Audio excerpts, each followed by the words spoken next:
place, Seigneur Jésus. Est-ce que je peux entendre vos voix pendant quelques instants? Est-ce qu'on peut élever notre voix vers notre Seigneur, notre Sauveur? Alléluia, Jésus. Nous te remercions, Seigneur mon Dieu, pour ta bonté, pour ta grâce, pour ta fidélité, pour ton amour insondable et infini, Seigneur. Que ta présence descende, Seigneur. Alléluia, Jésus. Oh, vers toi, Seigneur, j'élève ma voix.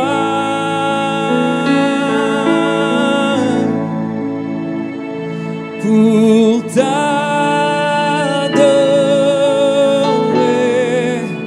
mon Sauveur, mon Roi. Reçois, Seigneur, comme un doux parfum, l'amour et le chant de nos cœurs reconnaissants.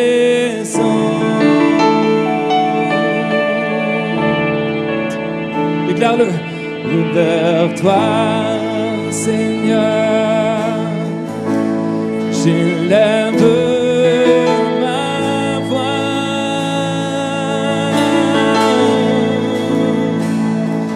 Pour t'adorer,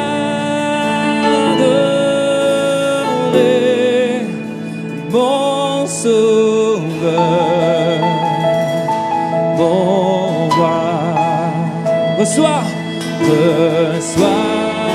Seigneur, comme un doux parfum, l'amour et le chant de mon cœur reconnaissant. Est-ce qu'on peut lever nos mains ensemble? Chante-le. Vers toi, Seigneur. Vers toi, Seigneur. Laissez-moi vous entendre ce matin. J'élève, oh, pour t'adorer, pour t'adorer,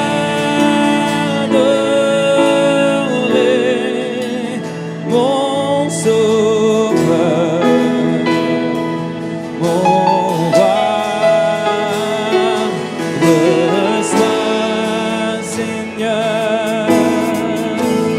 Comme un doux parfum,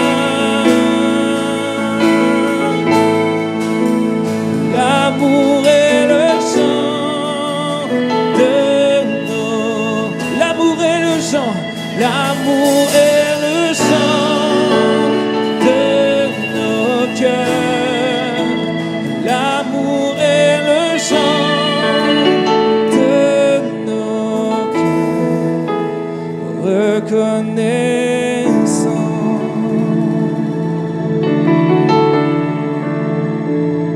Alléluia.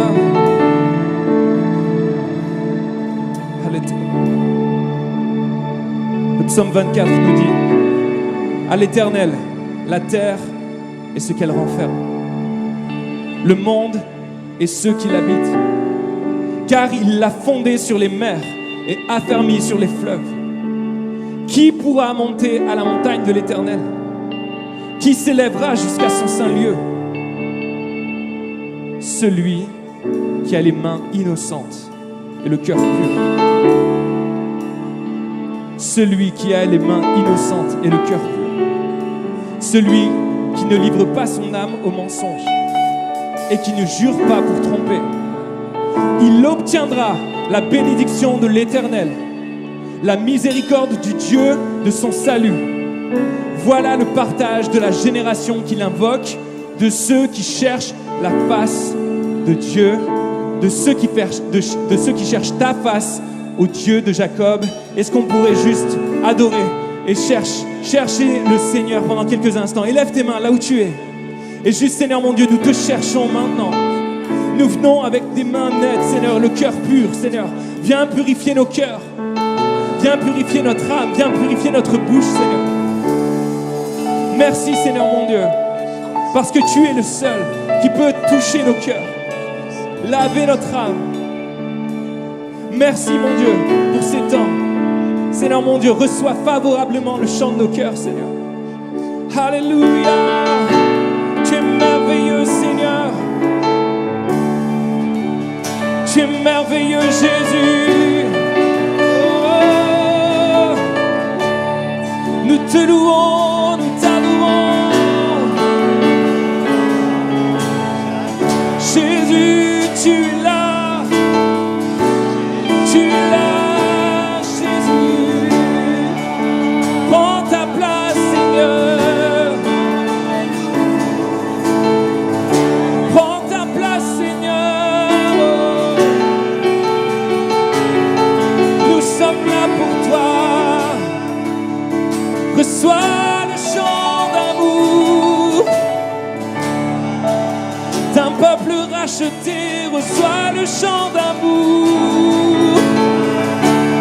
Oh, reçois le chant d'amour.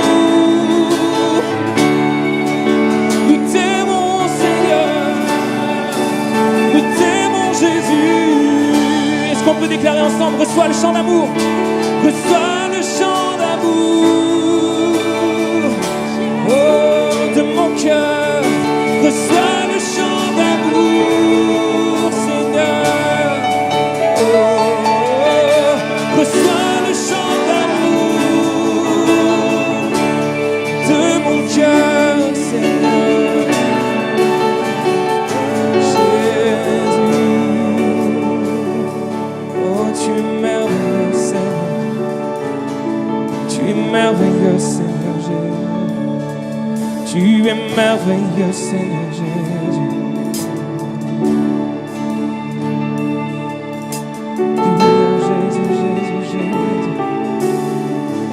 Ô Saint-Esprit, sois le bienvenu dans ce lieu. Dirige-nous, Seigneur mon Dieu. Alléluia.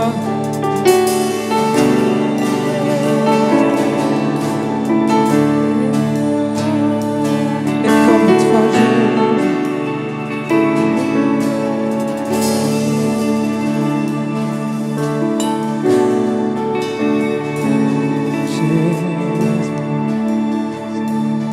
attaché à la croix pour moi, attaché à la croix pour moi. Il a pris mon péché, il m'a délivré, attaché à la croix pour moi. Oh, déclare-le, quel sauveur, merveilleux je possède. Il s'est sacrifié pour moi. Et sa vie innocente, il cède pour mourir sur l'infâme croix. Attaché pour moi, attaché à la croix pour moi. Oh, attaché à la croix pour moi. Il a pris mon péché, il m'a délivré, attaché à la croix pour moi. Oh, il renonce à la gloire céleste pour le rédempteur de Dieu. Sa vie innocente, il cède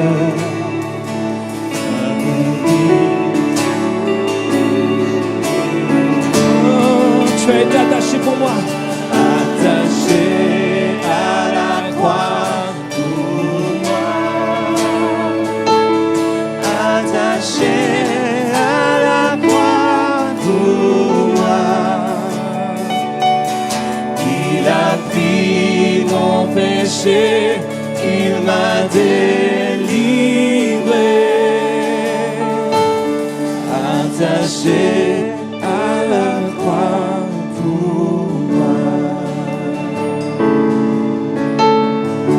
On déclare le Seigneur maltraité. Seigneur, tu as été maltraité pour nous, Seigneur. Tu as été maltraité, Seigneur mon Dieu, et tu as porté le poids de toutes nos maladies, Seigneur mon Dieu. Alors on veut te laisser toute la place, Seigneur mon Dieu, maintenant. Si tu veux guérir, si tu veux toucher, Seigneur mon Dieu, fais-le.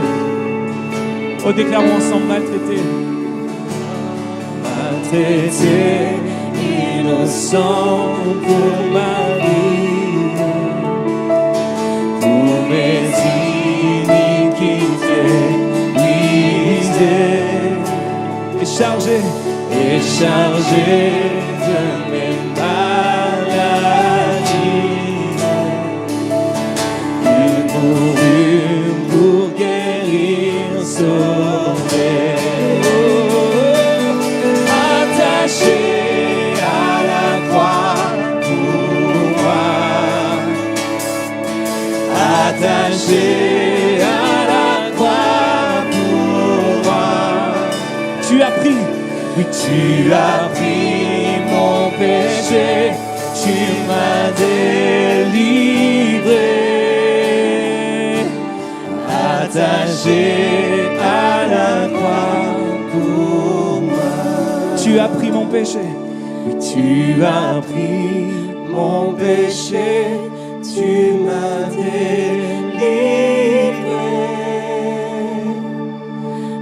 Attaché à la croix pour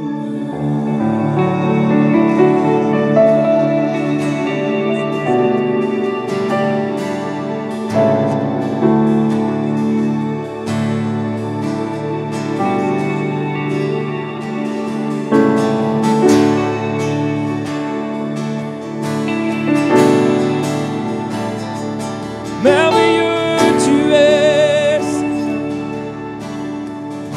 Oh, tu étais là dès la création, Seigneur. Chantons ensemble. Tu étais là dès la création. Fils unique du Dieu très haut. Alléluia. Mystère de ta gloire révélée. En toi, Christ, notre Seigneur. Oh, ce nom est si merveilleux. Oh, ce nom est si merveilleux.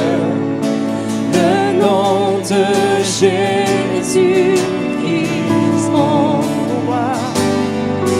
Oh, ce nom est si merveilleux. Sa beauté Sans pareil. Oh, ce nom est si merveilleux. Le nom de Jésus. Oh, tu n'as pas voulu le ciel sans nous, Seigneur. Tu n'as pas voulu laisser sans nous. Alors Jésus, tu es venu. Ton amour a vaincu mon péché. non Rien ne peut nous séparer. Déclare à Jésus. Oh, ce nom est si glorieux. Glorieux. Oh, ce nom est si glorieux. Le nom de Jésus, Christ, mon roi. Oh, ce nom est si glorieux. Sa beauté sans pareil. Oh, ce nom est si glorieux. Le nom de Jésus. Oh, ce nom est si glorieux.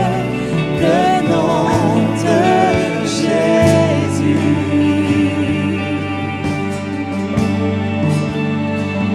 Est-ce qu'on partout dans ce lieu, on peut juste élever nos mains ensemble et adorer le roi pendant quelques instants, Seigneur mon Dieu. La terre a tremblé, Seigneur mon Dieu. Le voile a été déchiré pour nous, Seigneur. Nous avons accès à ta présence, Seigneur. Nous avons accès à ta présence, Seigneur. Amen, amen. Tu es le Dieu vainqueur. Tu Tu es le seul Seigneur. Tu es l'alpha, tu es l'oméga. Tu es le début, tu es la fin. Tu es le Dieu victorieux. Alléluia. C'est toi qui as vaincu la mort. C'est toi qui as vaincu toutes nos Alléluia. faiblesses. Tu te révèles dans ta gloire à travers nos faiblesses. Nous louons ton nom. Nous t'adorons, roi des rois. Tu es le Dieu des dieux, le Seigneur, le Dieu vainqueur. Et nous célébrons ton nom, Jésus. Chantons ensemble la terre. La terre a tremblé, le voile s'est déchiré, les armes la mort et le péché. Ici chante ta gloire, l'écho de ta victoire, car tu es le roi ressuscité. Tu es sans rival. Tu es sans rival, tu es sans égal, Dieu du triomphe à tout jamais. À toi soit le règne, à toi soit la gloire, ton nom surpasse tout autre nom. Oh, ce nom est victorieux, oh, ce nom est victorieux, le nom de Jésus, Christ mon roi. Oh, ce nom est victorieux, sa puissance est sans pareil. Oh, ce nom est victorieux, le nom de Jésus. Tu es sans rival. Tu es sans rival, tu es sans égal, Dieu du triomphe à tout jamais. À toi soit le règne, à toi soit la gloire, ton nom surpasse tout autre nom. Regarde. Oh, ce nom est victorieux. Toute l'église. Oh, ce nom est victorieux, le nom de Jésus-Christ, mon roi. Oh, ce nom est victorieux, sa puissance est sans pareil. Oh, ce nom est victorieux, le nom de Jésus. Oh, ce nom est victorieux, le nom de Jésus. Oh, ce nom est victorieux, le nom de Jésus. Jésus. Nous adorons ton nom, Seigneur. Nous adorons ton nom, Jésus. Ton nom est au-dessus de tout nom. Ton nom est au-dessus de tout nom. Le nom de Jésus. Le nom de Jésus. Oh, ne restons pas la bouche fermée ce matin. Adorons le roi. Alléluia. Jésus. Je t'aime tant, Seigneur. Je t'aime tant, Seigneur. Oh, oh, Jésus.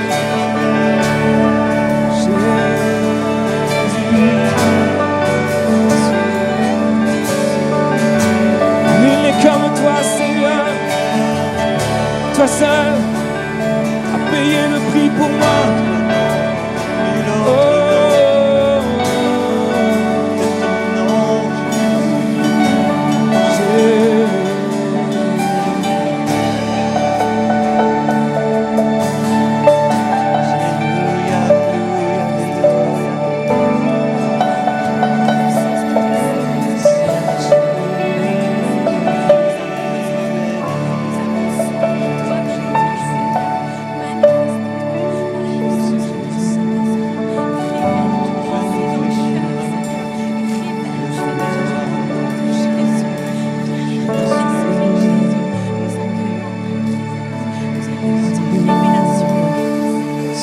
t'accueillons, Seigneur.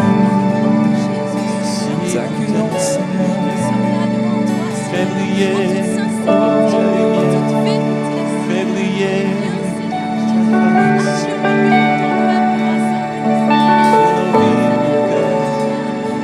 Seigneur, rafraîchis nos cœurs, Seigneur.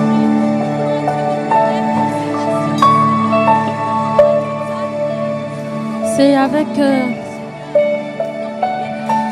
beaucoup de tremblements que je me tiens devant vous.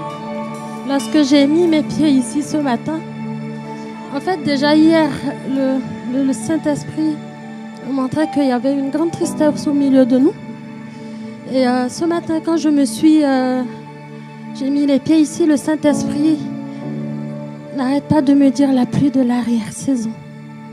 La pluie de l'arrière-saison. Le Seigneur veut relever, arroser. Le Seigneur veut faire quelque chose de miraculeux. Mais sommes-nous disposés à recevoir cette pluie de l'arrière-saison? J'étais là-bas, je n'osais pas venir, mais je me dis, je ne peux pas garder ça pour moi. Parce que quelqu'un a besoin de cette pluie de l'arrière-saison ce matin. Soyez bénis. Alléluia, Jésus.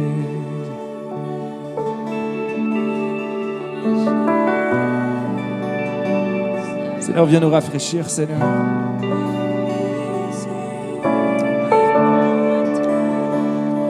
Alléluia.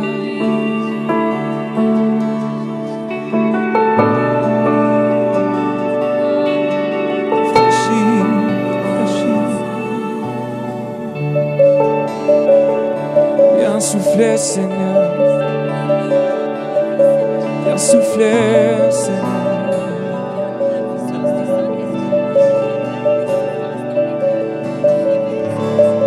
Souffler, Seigneur.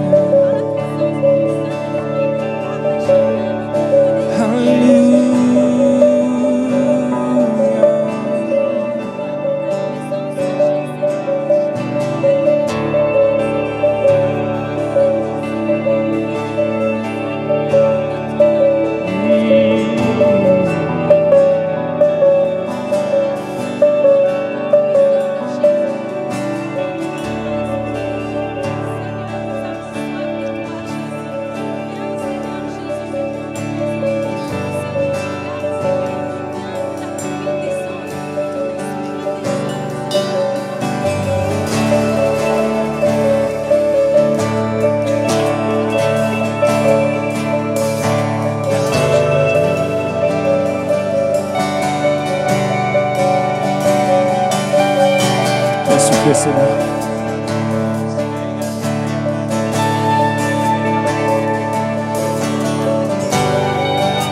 Seigneur, tu viens renouveler mes forces, Seigneur. Tu viens renouveler les forces de celui qui est faible. Tu viens, Seigneur mon Dieu, rafraîchir celui qui est sec, Seigneur. Nous avons soif de toi. Nous avons soif le plus de toi, Seigneur.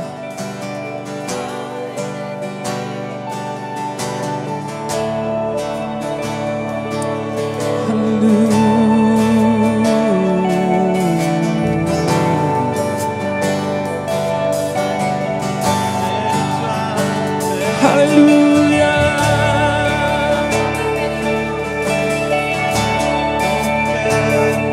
Alléluia.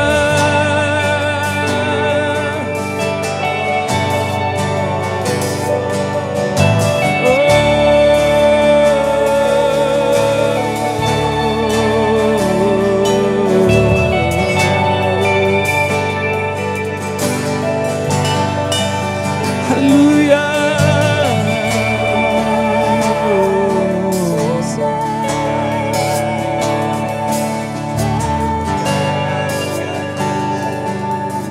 Seigneur mon Dieu, c'est toi le Dieu de l'impossible. C'est toi qui crée un chemin, Seigneur mon Dieu, dans le désert. Tu ferais un chemin là où il n'y en a pas. Tu amènes l'eau, Seigneur mon Dieu, là où c'est sec. Tu es notre Dieu. Nous t'adorons, Seigneur mon Dieu. Tu es le Dieu qui fait encore des miracles aujourd'hui. Et tu nous demandes, Seigneur, juste de venir dans ta présence. Tu ferais un chemin pour moi. Que cette année soit différente, Seigneur. Attire mon cœur dans ta présence un peu plus.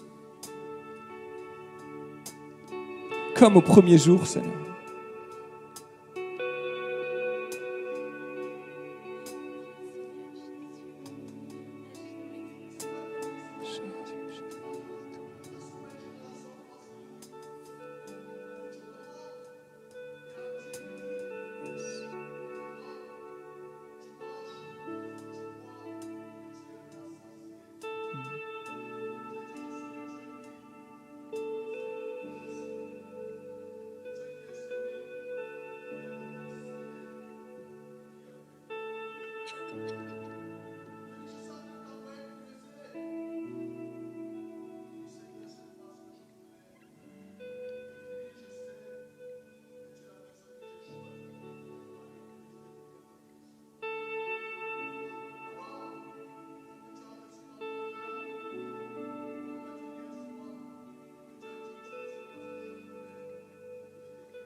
Jesus, Jesus.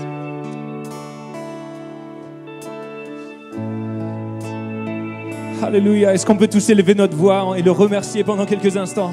Je pense qu'il y a plusieurs qui veulent élever leur voix pour le remercier. Alors, élevons tous notre voix ensemble, comme de grandes eaux. Alléluia. Merci Jésus. Merci Jésus. Merci Jésus. Tu renouvelles nos forces. Oh, oh, c'est toi qui ferais un chemin pour moi.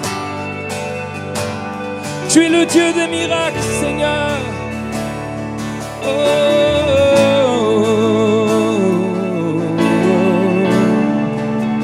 oh, oh, chante avec moi.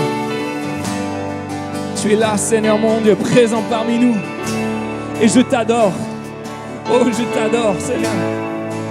Tu es là, agissant parmi nous. Je veux t'adorer. Chantons. Tu es là, présent parmi nous. Et je t'adore. Oh, je t'adore. Tu es là, agissant parmi nous. Et je t'adore, oh je t'adore. Encore une fois, tu es là, présent. Tu es là, présent parmi nous. Et je t'adore, oh, et je t'adore. Tu es là, agissant parmi nous. Et je t'adore, oh je t'adore. Tu ferais un chemin, dis-lui. Tu ferais un chemin, ô Père des miracles. Tu tiens tes promesses, lumière dans les ténèbres. Mon Dieu, voilà qui tu es. Oh yes! Tu ferais un chemin, ô Père des miracles. Tu tiens tes promesses, lumière dans les ténèbres. Mon Dieu, voilà qui tu es. Oh, tu es là. Tu es là pour toucher nos vies. Et je t'adore, oh, je t'adore. Pour guérir nos cœurs, tu es là. Oui, guérir nos cœurs. Et je t'adore, oh je t'adore. Oui, tu es là, restaurant, transformant. Tu es là, oui, transformant nos vies. Et je t'adore, Et je t'adore. Restaurant, tu es là. oui, restaurant nos cœurs. Et je t'adore. Oh, je t'adore. Tu crées un chemin.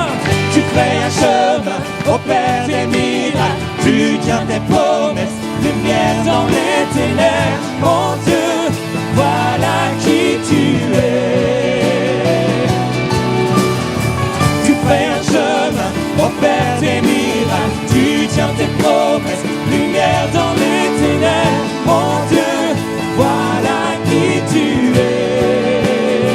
Oh, même quand je ne le vois pas, tu agis. Même quand je ne le sens pas, tu agis. Tu ne t'arrêtes jamais. Tu ne t'arrêtes jamais. Même quand je ne le vois pas, tu agis. Même quand je ne le sens pas, tu agis. Tu ne t'arrêtes jamais. Tu ne t'arrêtes, Déclare-le si tu le crois. jamais. Même quand je ne le vois pas, tu agis. Même quand je ne le sens pas, tu agis. Tu ne t'arrêtes jamais. Tu ne t'arrêtes jamais. Même quand je ne le vois pas, tu agis. Même quand je ne le sens pas, tu agis. Tu ne t'arrêtes jamais. Tu ne t'arrêtes jamais. Tu ferais un chemin, opère des miracles. Tu tiens tes promesses, lumière dans les ténèbres. Mon Dieu, voilà qui tu es. Déclare-le comme une confession de foi. Tu ferais un chemin, opère tes miracles. Tu tiens tes promesses, lumière dans les ténèbres. Mon Dieu, voilà qui tu es. Voilà qui tu es. Voilà qui tu es. Voilà qui tu es. Voilà qui tu es. Oui, voilà qui tu es. Voilà qui tu es. Voilà qui tu es. Voilà qui tu es. Alléluia.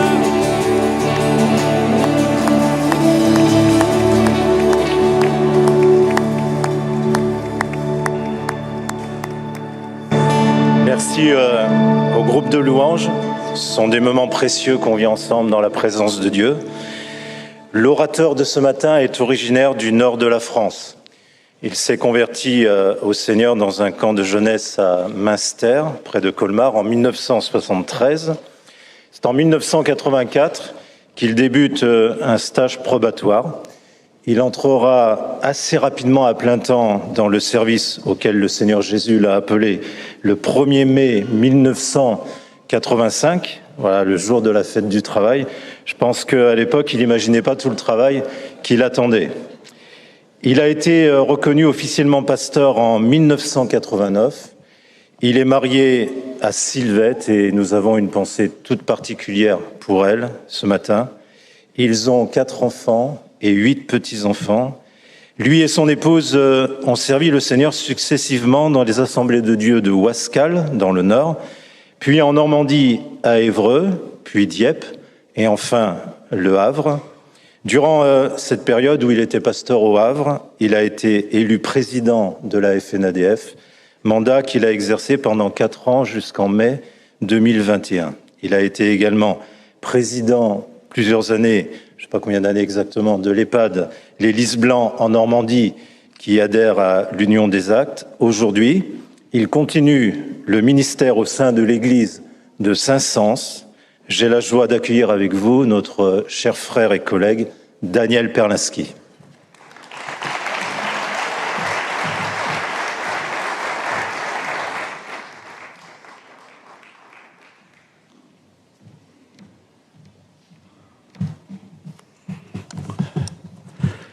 Bonjour à tous. Avant de partager ce que le Seigneur a placé sur mon cœur, j'aimerais vous donner des nouvelles de mon épouse. Parce que je sais que vous l'avez portée dans la prière. Ça a été un moment difficile et aussi un moment extraordinaire. De sentir l'appui, le soutien des frères et des sœurs. Certains nous ont appelés, d'autres ne le faisaient pas, mais nous sentions véritablement la grâce de Dieu. L'Assemblée du Havre nous a énormément aidés, avec toute l'équipe pastorale, mais aussi chacun de vous, au niveau du bureau national. Et dans cette période qui commençait, c'était le début du Covid, croyez-moi que les choses n'ont pas été simples. Mon épouse est rentrée le 10 mars 1920 suite à un scanner 1920, le 10 mars. C'est le 10 mars 2020, pardon.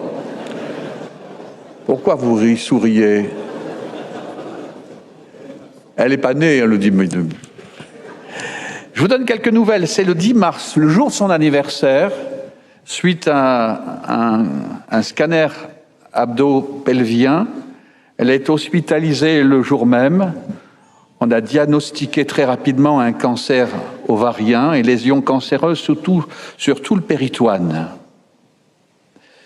Il y a eu une première intervention le 23 mars. Il y a eu des prises de sang et le CA125, pour ceux qui connaissent, marqueur tumoraux, était à 7300. La normale, c'est moins de 35.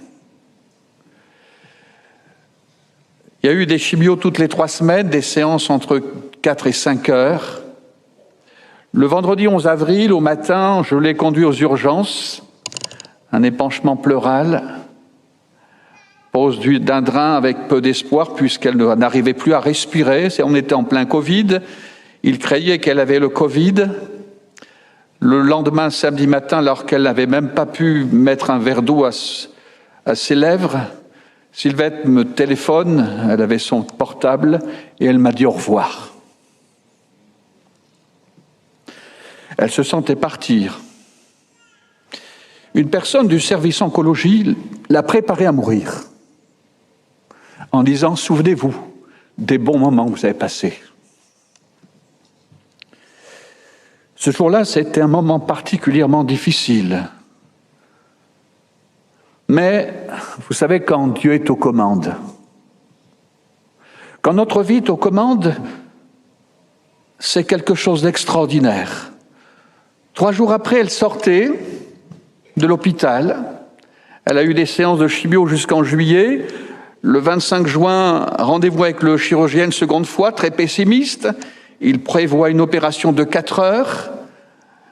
Il faut tout nettoyer, tout gratter, il y aura l'ablation aussi de la rate, et puis on prévoit un deuxième chirurgien pour enlever une partie de l'intestin qui est déjà touchée pour eux. Opération le 6 juillet, et le chirurgien apparaît pour la première fois le soir même, et il voit ma femme, son premier sourire du chirurgien.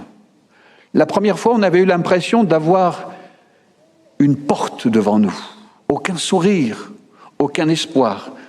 Mais cette fois-ci, il est enchanté de l'opération qui n'a duré qu'1h55. L'intestin n'a pas été touché. Je rappelle, Dieu est au contrôle.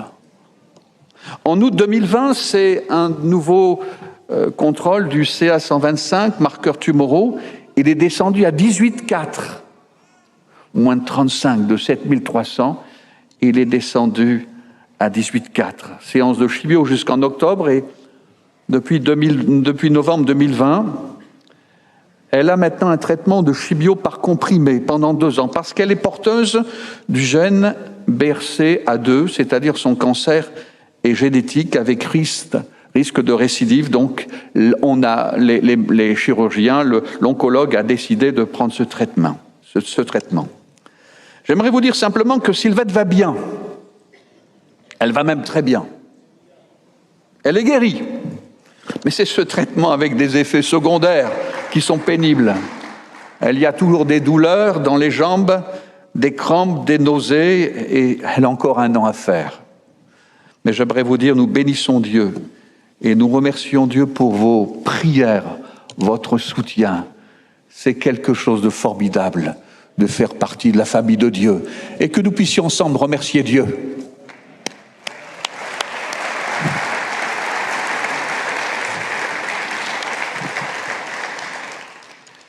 C'est pour moi un honneur ce matin de me tenir devant cette assemblée composée d'hommes et de femmes de Dieu au service du Maître.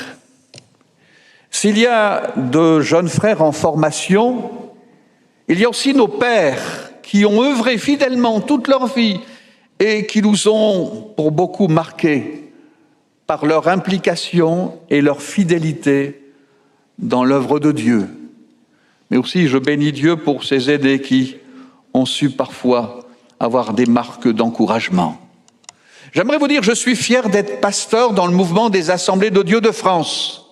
C'est un mouvement qui va de l'avant. Nous avons plus de 200 frères en formation, des stagiaires, des frères en probatoire. En novembre 2020, il y avait 49 dossiers de doctrine qui ont été déposés pour examen. Sachez même que si cela peut paraître encore insuffisant, sachez que lors d'une rencontre avec les responsables nationaux, membres du CNEF en début d'année 2021, les autres mouvements évangéliques nous enviaient le nombre de pasteurs en formation dans les ADD. Et on voudrait tellement aussi qu'ils puissent connaître le même épanouissement, autant de frères. Mes frères, ce qui nous empêche parfois de vivre des temps bénis, c'est parce qu'il y a parfois au milieu de nous des temps de crispation. Des temps de crispation. Avec le risque de freiner l'œuvre de Dieu.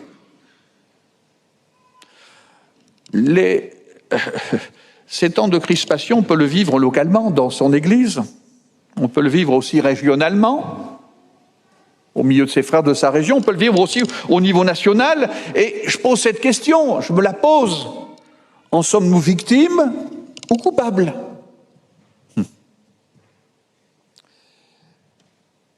Ce qui me fait dire, c'est que nous devons veiller ensemble. Vous ne trouvez pas qu'elle est bonne, la communion fraternelle ?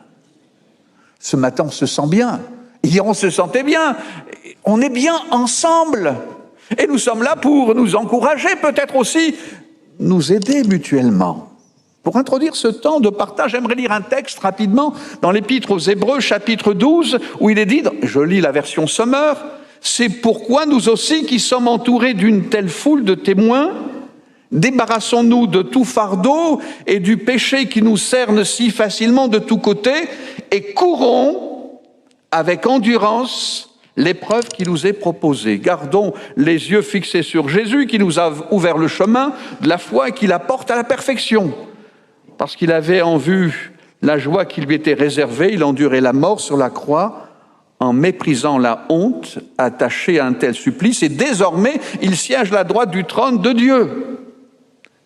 Le verset 3 dit « Pensez à celui qui endurait de la part des hommes pécheurs une telle opposition contre lui. » pour que vous ne vous laissiez pas abattre par le découragement. Amen. Alors ce matin, je vous propose 3 tableaux qu'on va essayer d'examiner ensemble. Alors c'est avec le langage de Daniel. Daniel, c'est Daniel Farah, c'est autre chose, c'est bien, mais je pense qu'on ne peut qu'apporter ce qu'on a reçu. Alors je vais essayer de l'apporter avec l'aide du Saint-Esprit. Premier tableau, essayons de nous imaginer une personne seule qui s'agite. Savez-vous que les pasteurs de France, ADD, sont connus comme des hommes aux capacités extraordinaires qui s'occupent de tout? Je ne sais pas si vous avez déjà assisté à des pastorales locales, mais quand on parlait avec des frères, il y avait dans notre groupe un pasteur des assemblées réformées, et il disait « Je ne peux pas venir cette semaine parce que j'ai un enterrement. Alors vous comprenez, avec mon culte et ce service humain, je suis débordé. » Oui, Un jour, j'avais rencontré un frère qui venait de prendre une nouvelle assemblée. Ça lui posait un petit souci. Parce qu'il m'a dit, celui qui m'a précédé, c'était lui qui ouvrait les portes de l'église, qui les refermait, qui s'occupait du chauffage, qui réglait la sono, qui préparait la Sainte-Seine, qui prêchait à tous les services. C'est lui qui avait la responsabilité des classes bibliques, des ados, des jeunes, des réunions de couple et des aînés. Et j'en ai encore oublié de tout ce qu'il m'avait dit. Et n'oublions pas que la plupart sont mariés et pères de plusieurs enfants et parfois papy et mamie.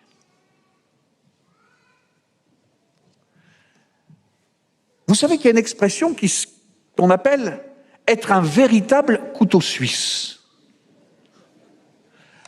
Mon frère Franck, en venant ici à la Convention, nous a montré qu'avec son couteau suisse, il avait pu régler une situation dans le bus du Havre. Mais être un véritable couteau suisse, vous savez ce que ça veut dire ? Cette expression souligne l'adaptabilité, l'efficacité, le potentiel d'une personne ou d'une chose. Je ne sais pas si vous vous retrouvez dans cette définition, c'est-à-dire être partout à la fois. Est-ce la mission que le Maître nous a confiée ?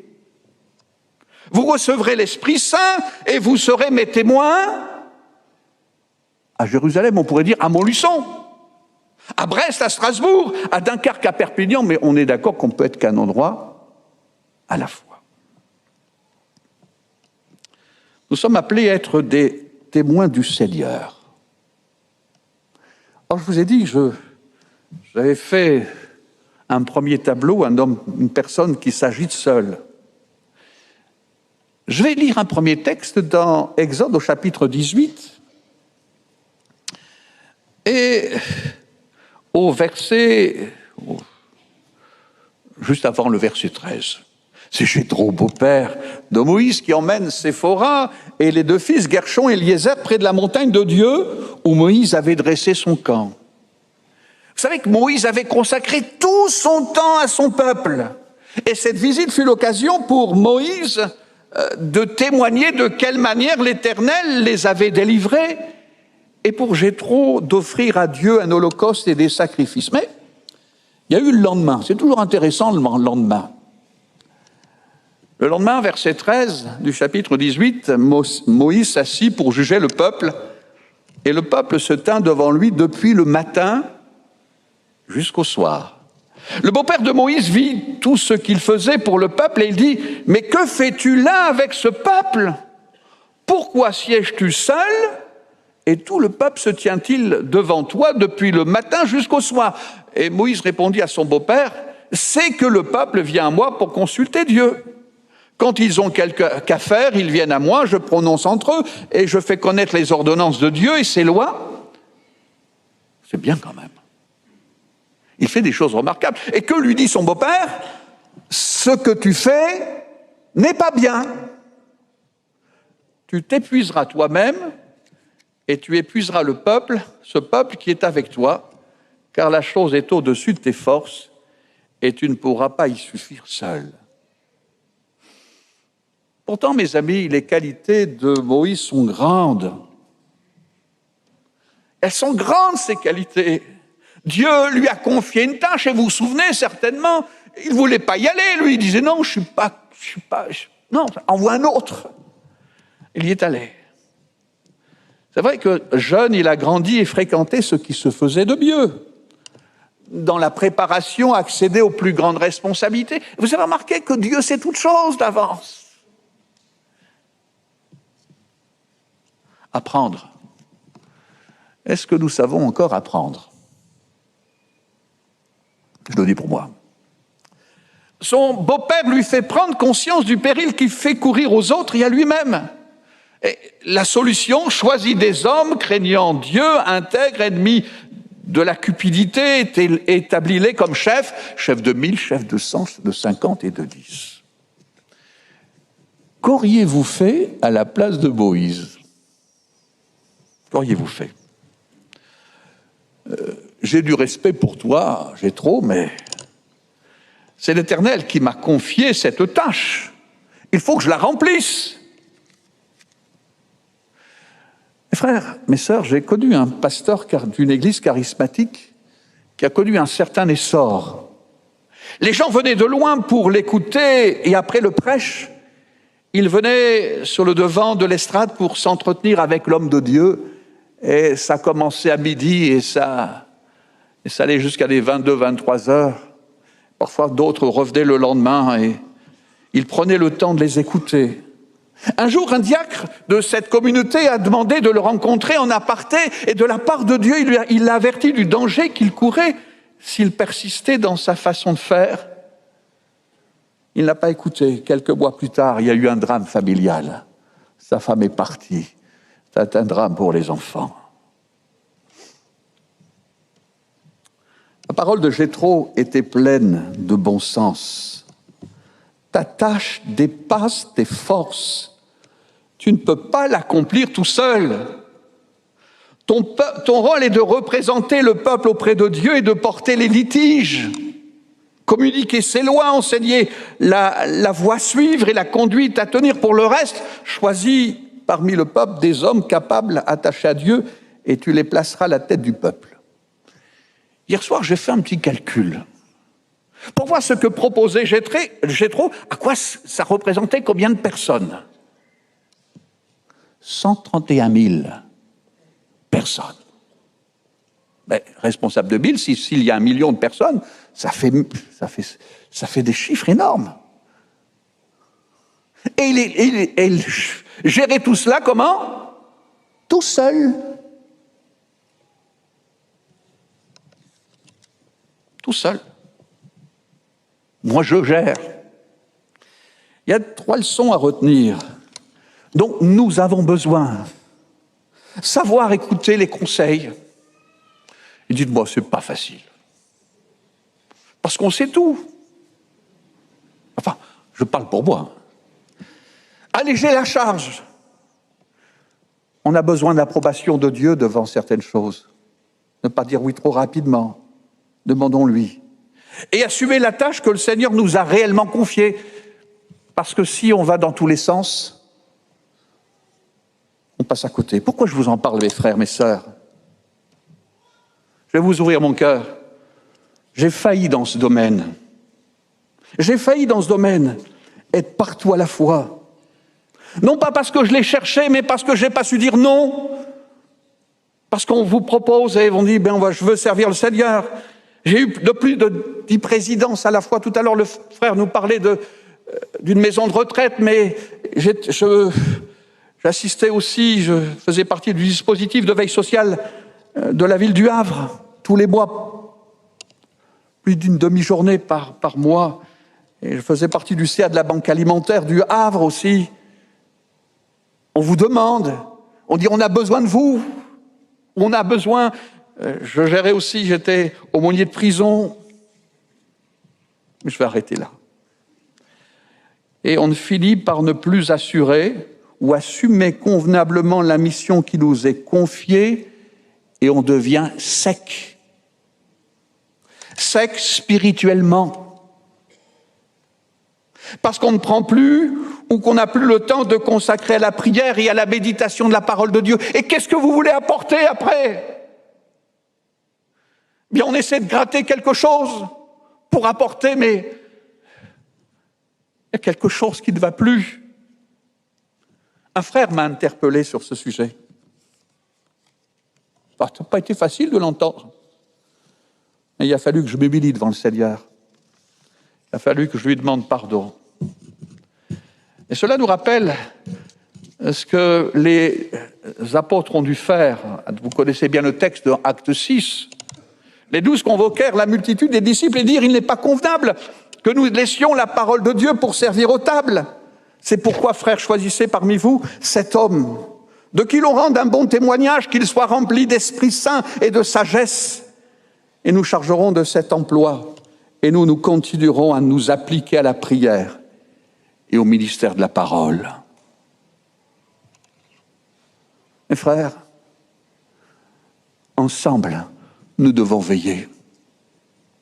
Veiller sur notre ministère, mais peut-être aussi si on voit quelqu'un qui peut-être est en train de, permettez-moi l'expression, de dérailler comme moi je l'ai fait. savoir l'interpeller et l'encourager à reprendre le bon chemin. On va voir un deuxième tableau maintenant. Le deuxième tableau que je vous propose, c'est conflit dans une famille unie. Alors permettez-moi, ce sera la seule fois que je le ferai ce matin, vous citer un texte de Madame Pega Ossani, qui est journaliste. Elle a écrit un article qui dit ceci: « La jalousie ronge, est-ce un mal français ?» Voici ce qu'elle dit. « La jalousie est incroyablement présente dans toutes les artères de la société française, sans que cela alerte outre mesure. Pourtant, les phrases remplies de haine, d'aigreur, les petites piques pleines de poison sont aussi présentes dans l'air que les molécules de diazote. » Je ne sais pas ce que vous en pensez. Alors je me suis posé la question, est-ce que la jalousie a place au milieu de nous? Quelqu'un vient de dire non. Eh bien, écoutez, moi je reprends un petit peu, je vais m'appuyer, et vous allez le comprendre, sur la parole de Dieu.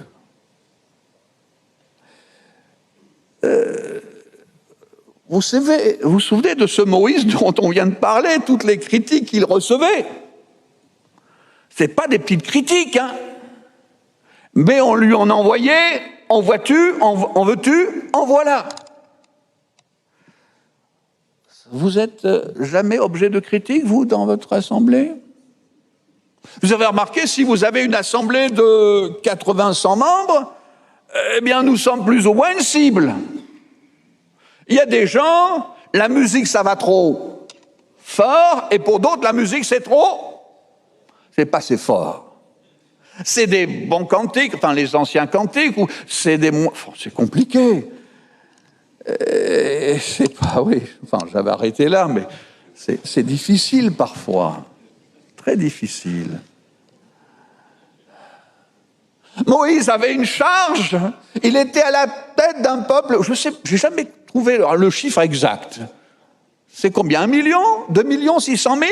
Enfin, qu'importe, déjà 600 000 ou 1 million, c'est déjà pas mal. Imaginez la charge. Imaginez un peu parfois les pressions.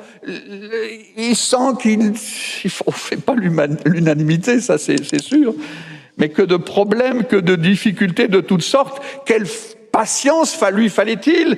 Et surtout, oui, quelle sagesse lui fallait-il et quelle patience? Mais heureusement, la patience, c'était un homme, une patience extraordinaire. Mais il avait une famille sur qui il pouvait compter. Amen, hein? Elle est bien, la famille de Dieu, hein? On peut compter les uns sur les... Non, il y en a qui cherchent encore les autres. Mais écoutez, je vais vous lire un texte, moi, qui m'interpelle. Dans Nombre, chapitre 12, verset 1er, il est dit, Marie ou Myriam, là je ne sais pas c'est lequel qu'il faut choisir, mais Marie et Aaron parlèrent contre Moïse au sujet de la femme éthiopienne qu'il avait prise, car il avait pris une femme éthiopienne. Ils dirent, est-ce seulement par Moïse que l'Éternel parle? N'est-ce pas aussi par nous qu'il parle? Et qu'est-ce qu'il est dit? Et l'Éternel l'entendit. Vous avez remarqué que les propos n'ont pas été nécessairement adressés à Moïse. On ne lui a pas dit. Tout porte à croire même que ce soit le contraire. Peut-être ils ont été sur les réseaux sociaux. Non, il n'y avait pas de réseaux sociaux à l'époque. Mais peut-être colportés sur la voie publique. Mais ce que je remarque, c'est Dieu qui a entendu cette critique calomnieuse, par laquelle Aaron et Myriam lui reprochaient son mariage avec une femme éthiopienne. Alors, ceux qui sont férus au niveau de la connaissance des textes anciens, vous allez pouvoir m'aider, peut-être me souffler tout à l'heure pendant l'heure du midi. Mais il semble qu'il fasse allusion là à la couleur de la peau. Séphora était d'origine madianite, ou est-ce que Séphora était décédé, on ne le sait pas. Aurait-il épousé une Africaine en secondes noces? L'important n'est pas là. Mais Myriam et Aaron ont-ils cherché un qualificatif déplaisant pour manifester leur mépris à l'égard de la femme de Moïse qui n'était pas juive? Y a-t-il une réaction raciste? De toute évidence, Aaron et Marie, ou Myriam, étaient jaloux de Moïse. Aaron et Marie ne supportaient plus que Dieu ne s'adresse qu'à lui et ne parle qu'à lui. Alors qu'eux n'occupaient pas une place prédominante comme celle de Moïse. Tout à l'heure, je vous ai lu ce texte de Madame Pega Ossani. Elle dit que la jalousie ronge. La jalousie ronge. Est-ce que la jalousie a pris place au milieu de nous? Elle avait atteint Myriam et son frère Aaron. Ils avaient choisi la délation en s'attaquant à la vie privée de Moïse. On peut se poser la question, mais comment en était-il arrivé là? Comment? Myriam, la sœur de Moïse, qui avait veillé sur son petit frère déposé dans une corbeille de jonc et qui avait été une source de bénédiction, qui l'avait amené jusqu'à la fille de Pharaon, mais c'était quelque chose d'extraordinaire. Et puis, écoutez, Myriam, qui avait entraîné les femmes d'Israël à danser au rythme des tambourins après la sortie de la mer Rouge et qui avait englouti l'armée égyptienne, mais c'était formidable, un temps de louange extraordinaire.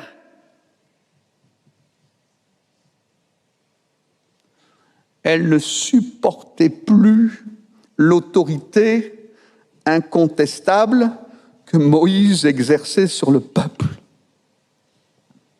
Parce que quand les gens s'exprimaient, ils disaient « Moïse ! Moïse !» Et Aaron, Myriam, ça va une fois. Ça va 2 fois. Mais après. Mais qui avait choisi Moïse pour conduire le peuple vers la terre promise? Et Aaron, lui qui avait été le porte-parole de Moïse, c'était quand même quelque chose. Porte-parole de Moïse, c'est lui qui parlait devant Pharaon. Peut-être était-il frustré d'être toujours confiné aux tâches sacerdotales, s'exerçant à l'intérieur du tabernacle, alors que son frère était le personnage public. Moïse. En tout cas, ces deux-là se sont joints pour s'attaquer à la réputation de leur frère. Et cela sans égard à la charge qui pesait sur Moïse. Moïse avait épousé une femme couchite, et Myriam et Aaron se mirent à la critiquer à cause de cela. Cela a été l'élément déclencheur. Et le verset suivant, il y a une revendication. Est-ce seulement par Moïse que Dieu a parlé? Est-ce seulement par l'intermédiaire de Moïse? N'est-ce pas aussi par notre intermédiaire? Nous aussi, on est là. Mes frères, mes sœurs, s'il y avait eu la moindre faille, Dieu ne l'aurait-il pas noté? Et il ne l'aurait pas approuvé, Moïse. Mais Dieu a pris l'initiative de justifier Moïse. Mes frères, mes sœurs, peut-être on est victime de situations comme cela dans notre église ou ailleurs. J'aimerais vous dire, Dieu entend lorsque les croyants profèrent des paroles diffamatoires à l'égard des conducteurs spirituels. Et quand Dieu s'en charge, il sait faire. Épître de Paul aux Romains, chapitre 8, verset 33, « Qui accusera encore les élus de Dieu? Dieu lui-même les déclare justes. Qui les condamnera? Le Christ est mort bien plus, il est ressuscité, il est à la droite de Dieu et il intercède pour nous. Et Moïse a appris la patience, et les seules paroles qui sortent de la bouche de Moïse, c'est pour transmettre les ordres qu'il reçoit de Dieu. L'attitude de Moïse découle d'une communion intime avec le Seigneur.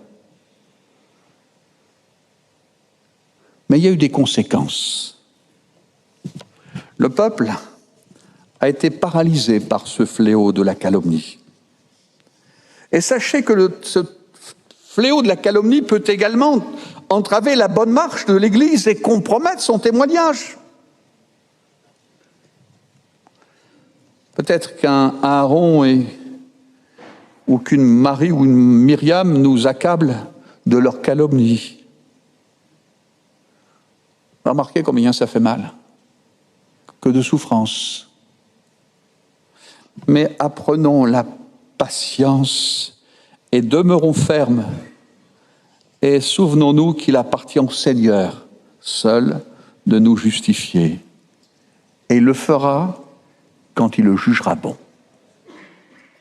Mais peut-être sans nous en rendre compte, nous avons pu glisser ou déraper et emprunter un chemin fait de critiques et de calomnies. Et comme le Seigneur l'a fait pour Aaron et Myriam, peut-être ce matin il nous convoque pour remettre les pendules à l'heure, afin que nous puissions faire le point. Moïse était vraiment un modèle de serviteur à suivre. Et quand il a vu que la lèpre avait touché Myriam, qu'a fait Moïse? Bien fait. Non. Tu l'as mérité. Sanction. C'est vrai qu'il y a eu une sanction, mais Moïse, il est dit au Nombre 12-13, Moïse crie à l'Éternel en disant, « Ô Dieu, je te prie, guéris-la. » Guéris-la. Il a intercédé pour Marie et Aaron, pour cette maladie qui avait gagné tout le corps de Marie, afin que l'Éternel leur fasse grâce. Quel exemple pour nous. Troisième tableau, j'ai intitulé le dérapage. Dérapage. Quand on dérape, fatigué, quand les choses ne se passent pas comme envisagé, quand les portes se ferment, alors qu'il semblait alors qu'on accomplit la volonté de Dieu. Je vais prendre un tout petit exemple. Vous le connaissez bien, dans l'évangile de Luc, chapitre 9, les disciples sont en train de chercher un lieu pour que le Seigneur puisse se reposer, c'est en Samarie, mais on refuse l'hospitalité à Jésus parce qu'il se rend à Jérusalem. Et le verset suivant, Luc 9, 54, les disciples Jacques et Jean, voyant cela, dirent « Seigneur, veux-tu que nous commandions que le feu descende du ciel et les consume ?» C'est beau quand même, hein, le zèle de ces... Et Jésus se tourne vers eux et les réprimanda en disant « Mais vous ne savez pas de quel esprit vous êtes animés, car le Fils de l'homme est venu non pour perdre les âmes des hommes, mais pour les sauver. » Et ils allèrent dans un autre bourg. Alors vous allez dire « Mais oui, on comprend, ce n'était que des jeunes à l'école biblique. » Non pas de Léonian, institut théologique. Non, c'est pas comme ça, c'est pas ce qu'on leur enseigne. Hein. Mais là, ils étaient à l'école biblique de Jésus. Alors, on a trouvé l'excuse, ils sont encore en formation. Et permettez-moi de revenir une troisième fois sur Moïse, et je terminerai là. Hein. Connu comme l'homme le plus patient de la terre, et il a subi encore de nouveaux des pressions de la part de ce peuple au cou roide, c'est-à-dire pas facile à plier. Et c'était comme des vagues qui s'abattent sur les rives, c'était sans cesse, ça revenait. Il y a les pressions de toutes parts, des paroles disproportionnées, assassines. Vous vous souvenez d'une de ces paroles, dans le livre des Nombres? Pourquoi nous avoir fait sortir hors d'Égypte pour nous amener dans ce lieu de misère? Dans ce lieu de misère. Dieu ne pourvoyait. C'était un désert, c'est vrai, mais Dieu leur donnait cette nourriture chaque jour. Et même si on avait eu, vous savez, pour voir si la nourriture était bonne et mangeable, c'était la meilleure nourriture possible, la manne.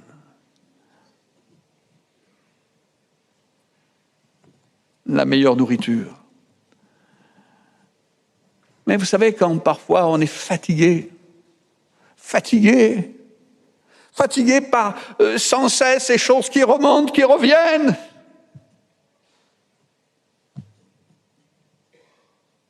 Comment ces deux frères vont-ils réagir dans ce nouveau soulèvement national? Alors ils se dirigent vers la tente de la rencontre et ils se jetèrent face contre terre. Et la gloire de l'Éternel leur apparut. Et l'Éternel leur révèle la ligne à suivre. Vous pourrez relire ça dans Nombre chapitre 20.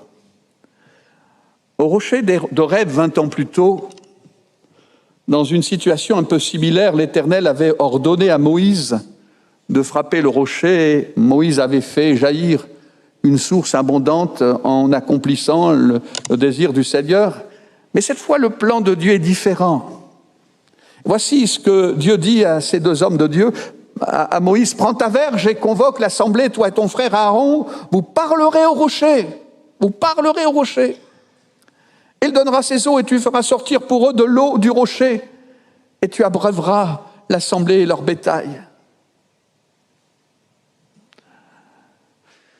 Pourquoi ne pas refaire le geste spectaculaire accompli à Réphidim avec ce fameux bâton qui se trouvait devant l'Éternel?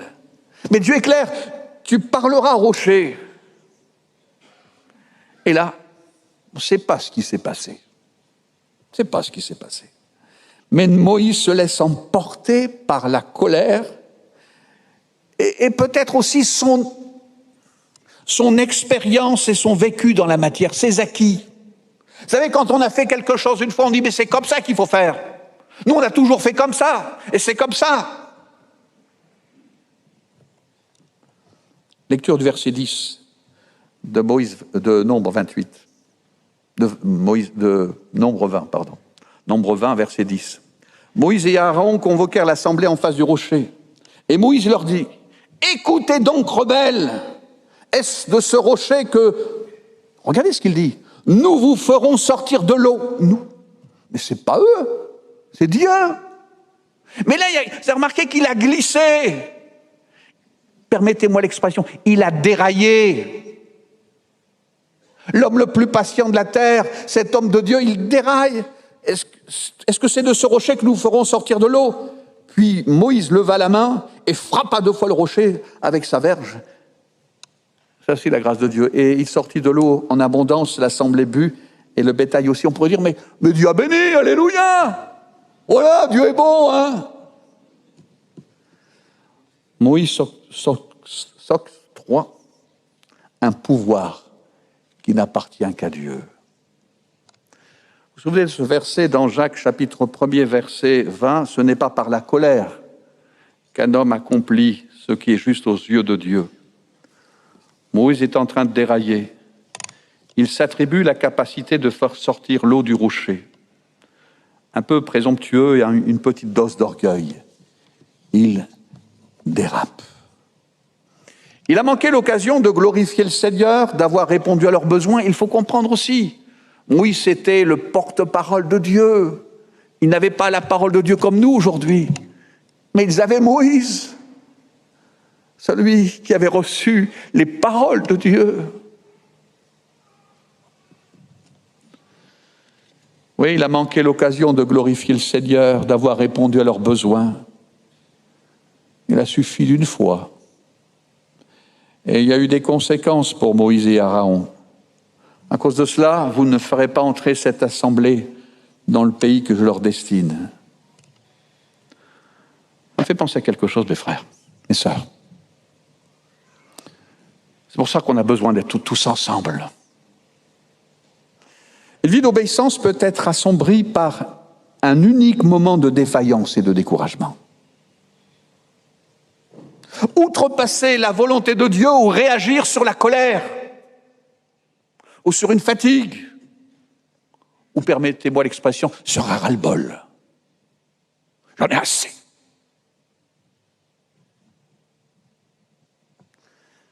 Je vais terminer par quelques versets bibliques. Dans le livre de l'Apocalypse, au chapitre 3, au verset 11, il est dit « Je viens bientôt. Tiens ferme ce que tu as pour que personne ne te ravisse le prix de la victoire. » Mes frères, mes sœurs, veillons à ne pas outrepasser notre mission et de garder le cap. Je ne sais pas si vous vous souviendrez de ce qu'on a partagé. Il faut que nous veillions. J'ai besoin de veiller en toutes choses, d'alléger notre charge et de veiller d'être à l'écoute de Dieu pour accomplir sa volonté. Attention, nous sommes dans une famille, la famille de Dieu, évitons les conflits, mais en toutes choses, faisons connaître nos besoins au Seigneur. Et si j'ai besoin de dire quelque chose à un frère, puissions-nous le dire dans l'amour de Jésus-Christ. Et puis attention de ne pas déraper.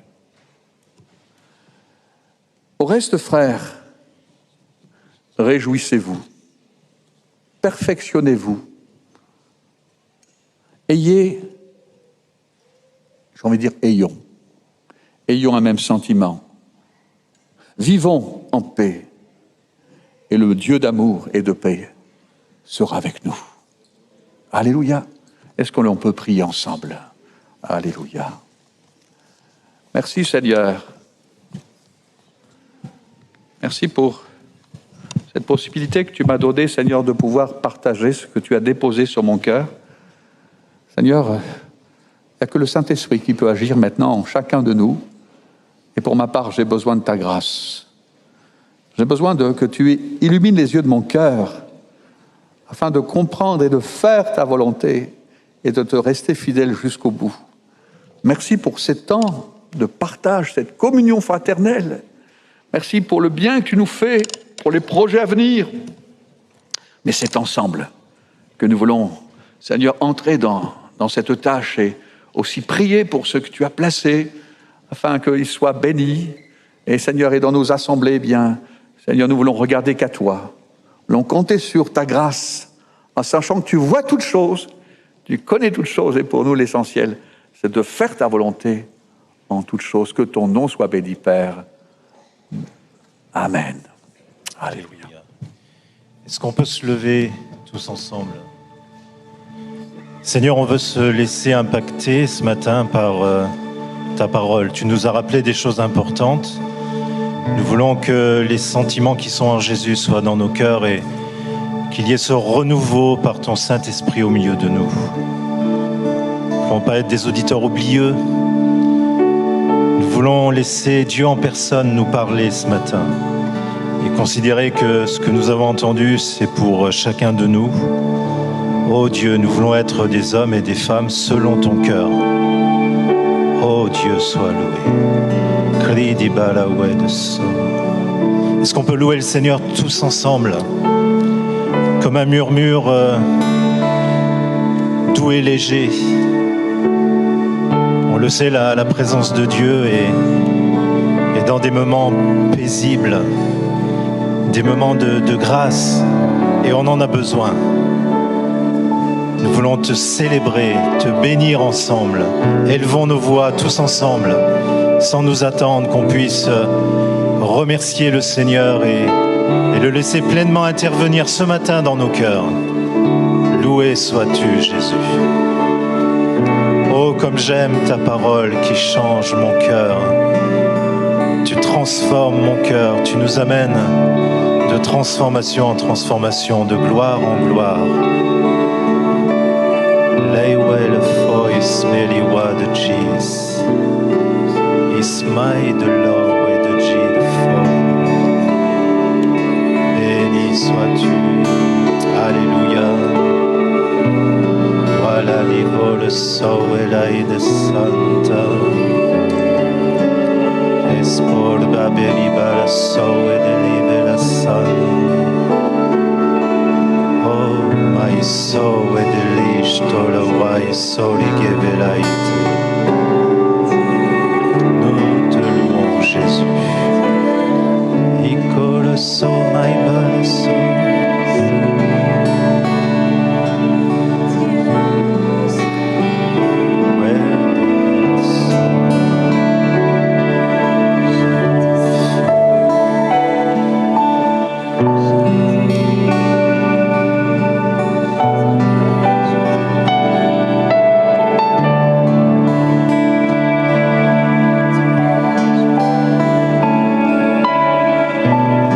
Il y a peut-être des besoins de réconciliation, des besoins de demande de pardon au milieu de nous. Ne passons pas à côté. Laissons vraiment le Seigneur travailler nos cœurs. L'humilité précède la gloire. L'orgueil précède la chute. On veut vraiment laisser le Seigneur nous élever dans sa présence. On veut se laisser ce matin humilier sous sa puissante main pour qu'il nous élève au temps convenable. Il est bon, il est juste, c'est le témoin fidèle qui est dans le ciel. Et ce matin, s'il sonde nos cœurs, ce n'est pas pour nous abaisser, au contraire, c'est pour nous élever. Alors s'il y a des besoins de réconciliation, de demande de pardon, ne laissons pas passer ce congrès. Faisons-le, allons les uns vers les autres, même dans le secret. Et demandons-nous pardon les uns les autres. S'il y a eu des paroles blessantes, même on a entendu que le frère ou la sœur n'a pas entendu, mais le Seigneur a entendu, ça lui plaît pas. Il veut vraiment, vraiment qu'il y ait un changement parmi nous. Et ensuite, il va le faire dans les églises. Et ensuite, il va le faire dans le pays. Sois loué, Jésus.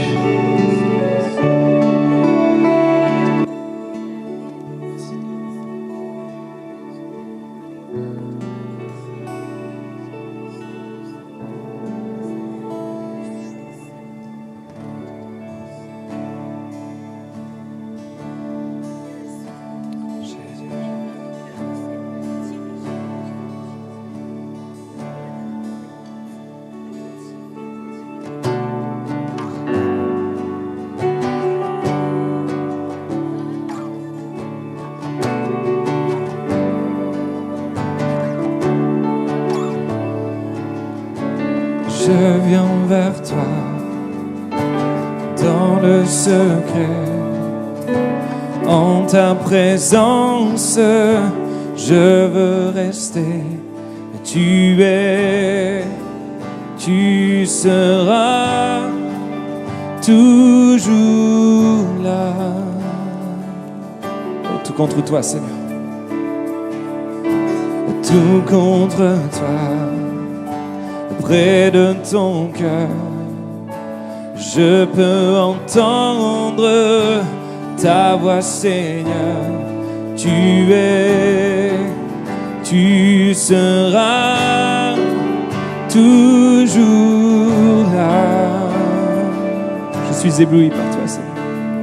Ébloui devant toi, éternel.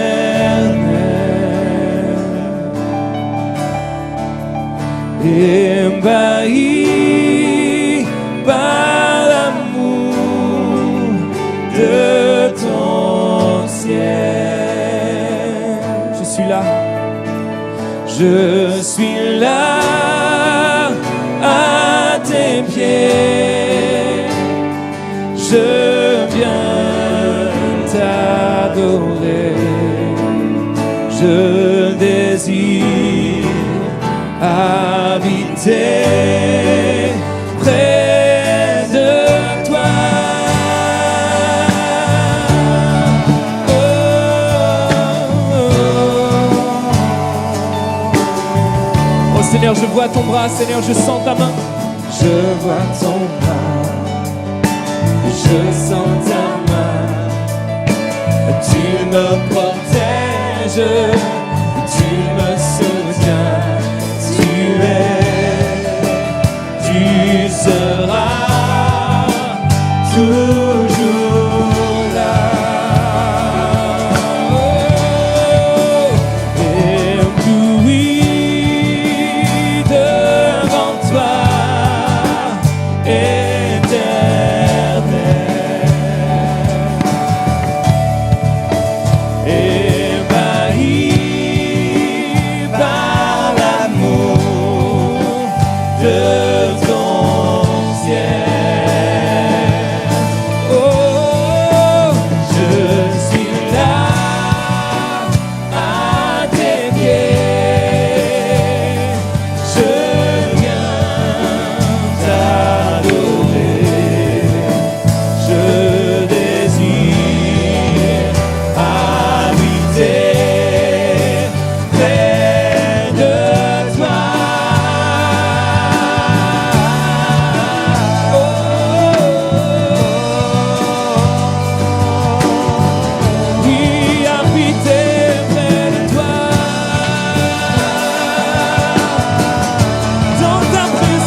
tu es ma lumière, tu es ma lumière, en toi j'ai besoin.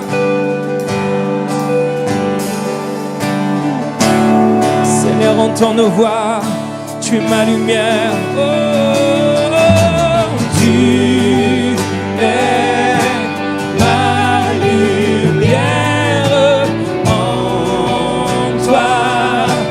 j'ai un Père, reçois ma prière. Oui, tu es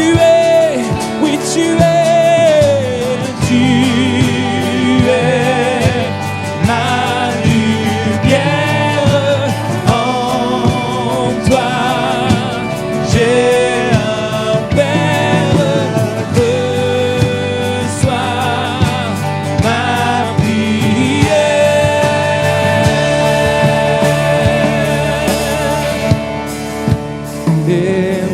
Ébloui devant toi, éternel,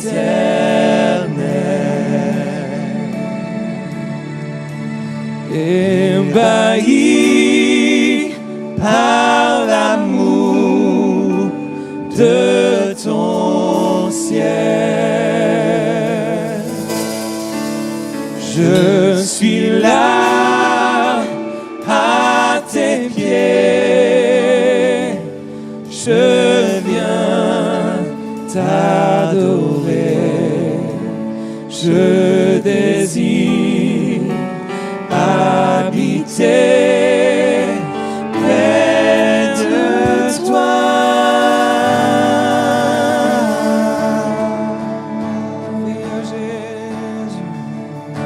Amen.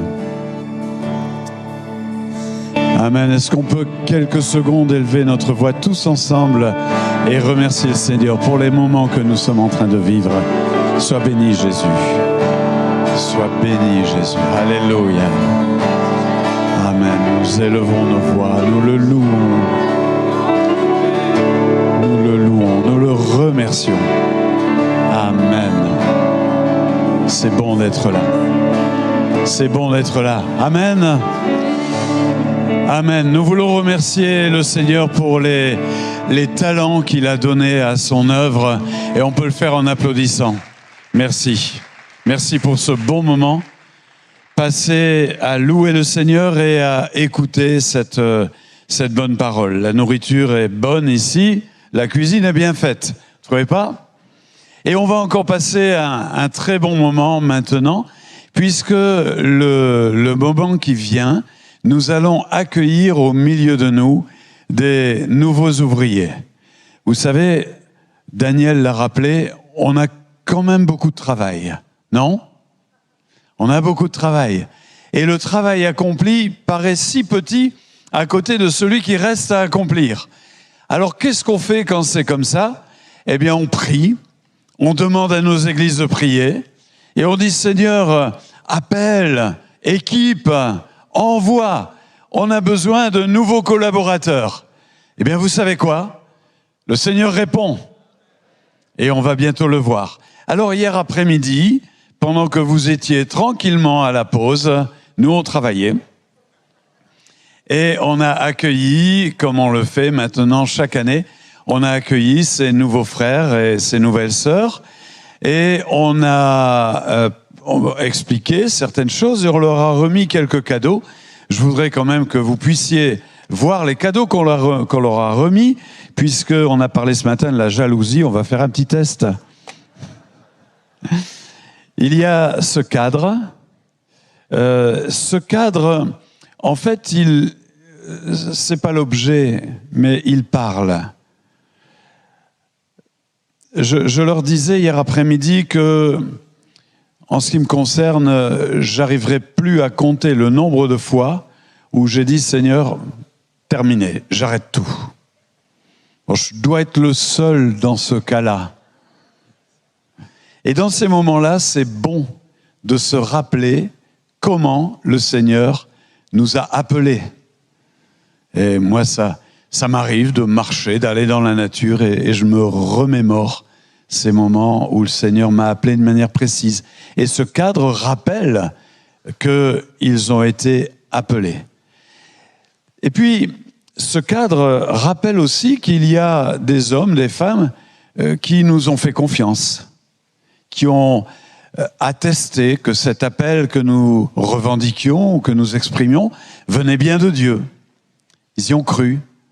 Et puis, ils nous ont fait confiance, ils nous ont mis au travail, ils nous ont épaulés, ils nous ont accompagnés, et ils nous ont accueillis dans un beau mouvement, une belle union d'églises que sont les assemblées de Dieu. Donc, c'est ce que raconte ce cadre. Il y a un autre cadeau qu'on leur a remis, mais mon épouse me l'a donné, mais je l'ai perdu en route, je ne sais pas où c'est. C'est un chèque cadeau de 20 €, parce que, attendez, je n'ai pas fini. C'est le test jalousie, hein. Ah, il est tombé tout à l'heure. Regardez ça, si on peut voir la caméra dessus, là. Chèque cadeau de 20 €. Alors, c'est quoi ce chèque? Eh bien, on s'est dit que, Daniel l'a dit aussi, on n'a jamais fini d'apprendre. Et pour apprendre, les circonstances nous apprennent, mais aussi on veut se cultiver, se former. Alors, il y a ici les éditions Viens et Vois.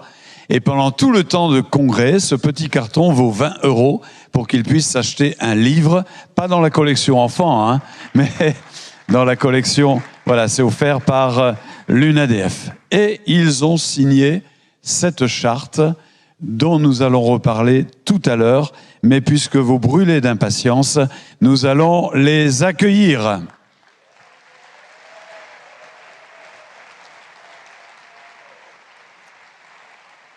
Joseph.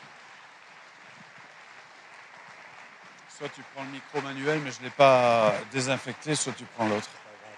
Je suis en bonne santé, René.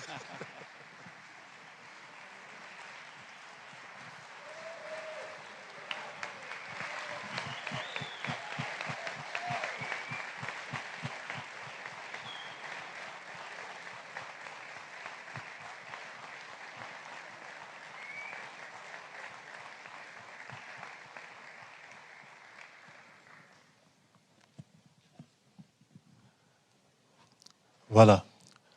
On est tellement reconnaissant au Seigneur de voir tous ces beaux visages rayonnants, tous ces cœurs consacrés à notre Dieu. On a eu la joie et le privilège de pouvoir partager quelques moments déjà hier après-midi. Nous avons pensé que ce serait bien qu'ils puissent avoir une petite introduction avec la parole de Dieu.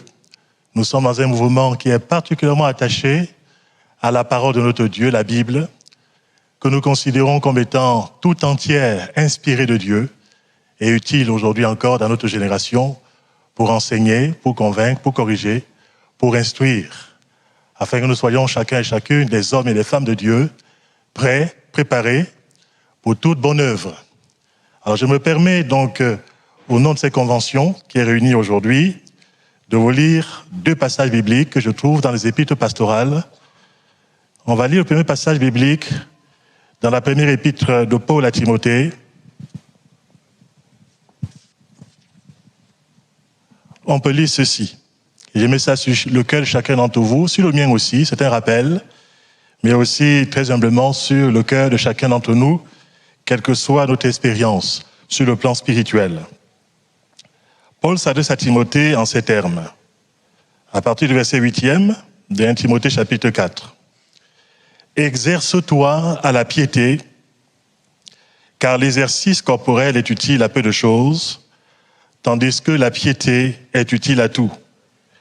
Elle a la promesse de la vie présente et de celle qui est à venir. C'est là une parole certaine et entièrement digne d'être reçue. Nous travaillons en effet et nous combattons parce que nous mettons notre espérance dans le Dieu vivant, qui est le sauveur de tous les hommes, surtout des croyants. Déclare ces choses et enseigne-les. Que personne ne méprise ta jeunesse, mais sois un modèle pour les fidèles, en parole, en conduite, en amour, en foi, en pureté, jusqu'à ce que je vienne. Applique-toi à la lecture, à l'exhortation, à l'enseignement. Ne néglige pas le don qui est en toi et qui t'a été donné par prophétie avec l'imposition des mains de l'assemblée des anciens. Occupe-toi de ces choses. Donne-toi tout entier à elles, afin que tes progrès soient évidents pour tous. Veille sur toi-même et sur ton enseignement. Persévère dans ces choses, car en agissant ainsi, tu te sauveras toi-même et tu sauveras ceux qui t'écoutent. Je vous lis sans commentaire un deuxième passage dans la deuxième épître de Paul à Timothée. On va lire ensemble au chapitre 4 aussi, les 5 premiers versets.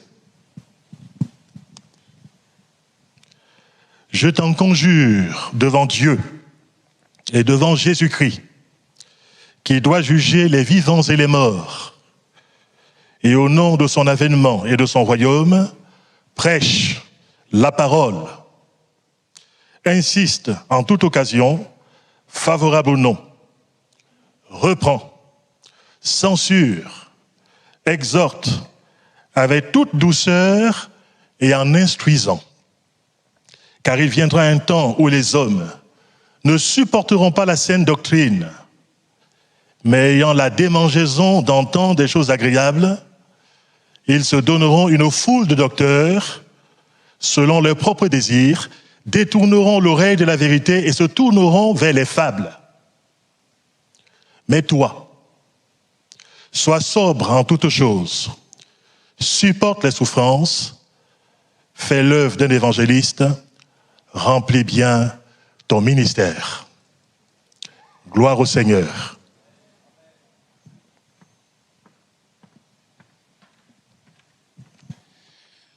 Merci. Vous vous souvenez que chaque année, il y a cet épisode des signatures. Nous avons voulu changer cette année. Ils ont déjà signé la charte. Mais ce qu'on s'est dit, c'est que finalement, cette charte, elle n'est pas que pour eux, c'est aussi la nôtre. Vous êtes d'accord avec ça? Et ce qu'on va faire maintenant, eh bien, c'est qu'on va la lire tous ensemble, avec eux. Mais on va la lire comme si nous étions tous ici aussi et qu'on s'engageait à servir le Seigneur dans notre mouvement. D'accord pour faire ça? Alors je vous invite à vous lever. La charte va être projetée.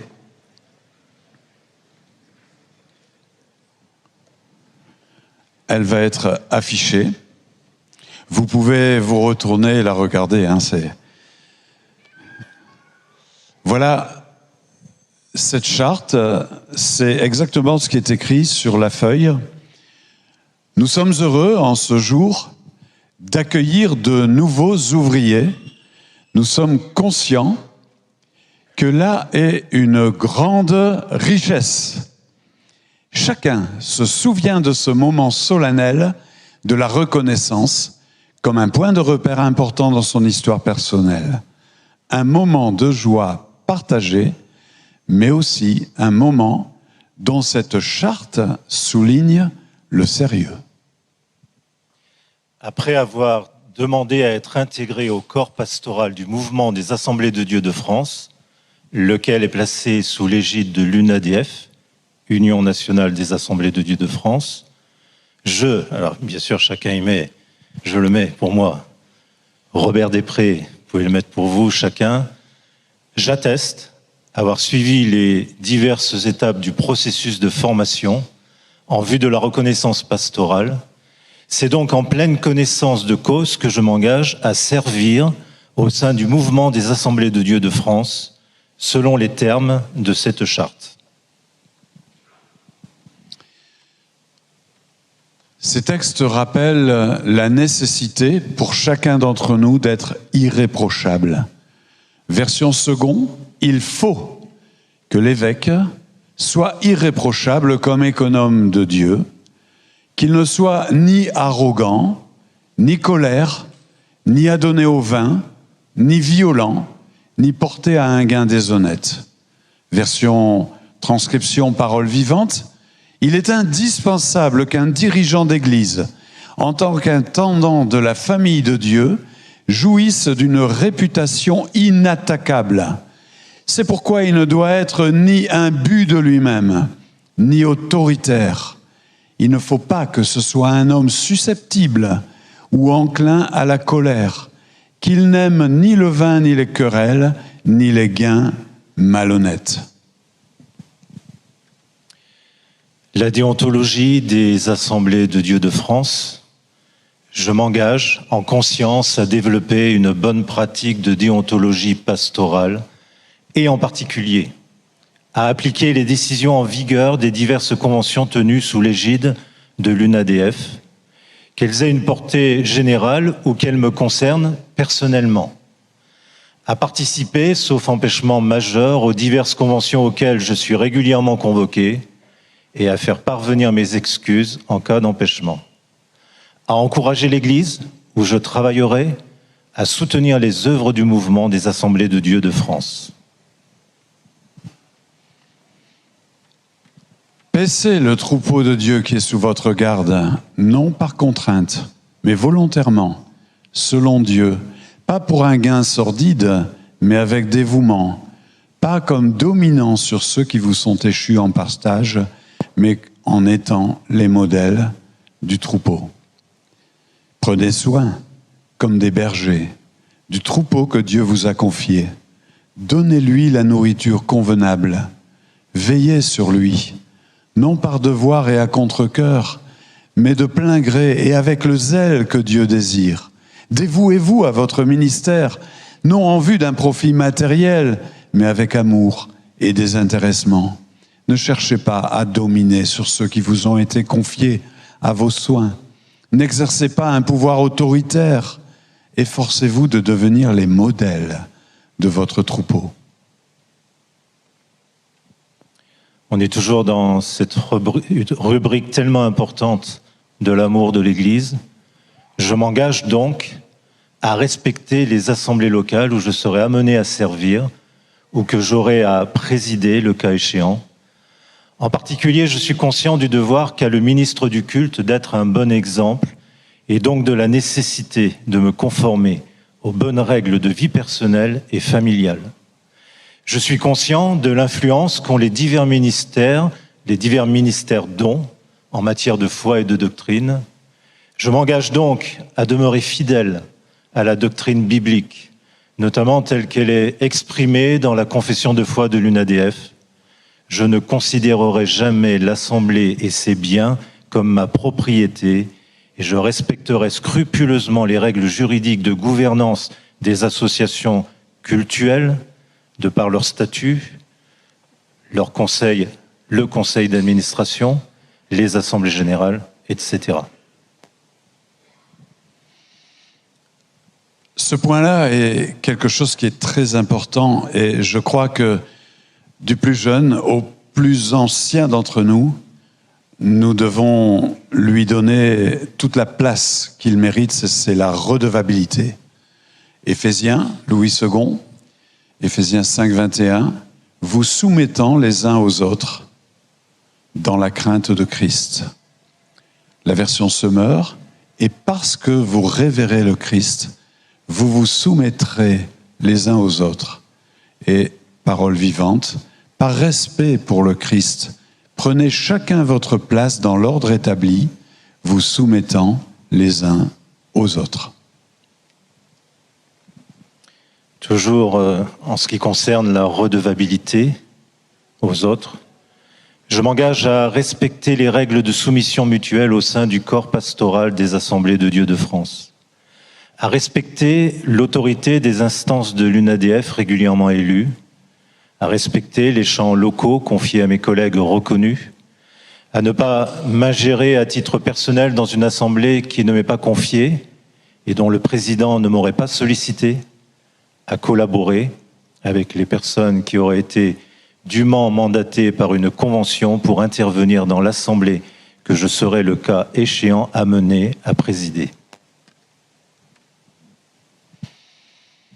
Et puis, le dernier point, c'est peut-être pas le plus réjouissant, mais il est cohérent.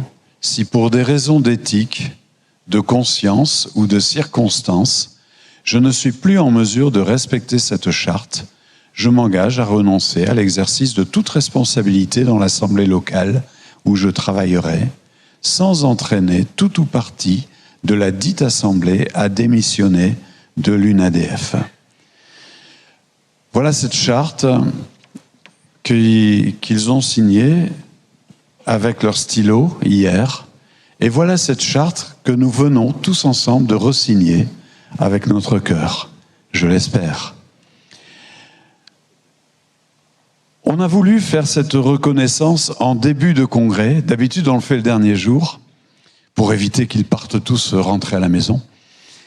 Mais on a voulu le faire en début de congrès. Pourquoi ? Parce qu'on se dit, allez, on vous embarque avec nous dans le bateau et on fait le congrès tous ensemble et on continue la route tous ensemble.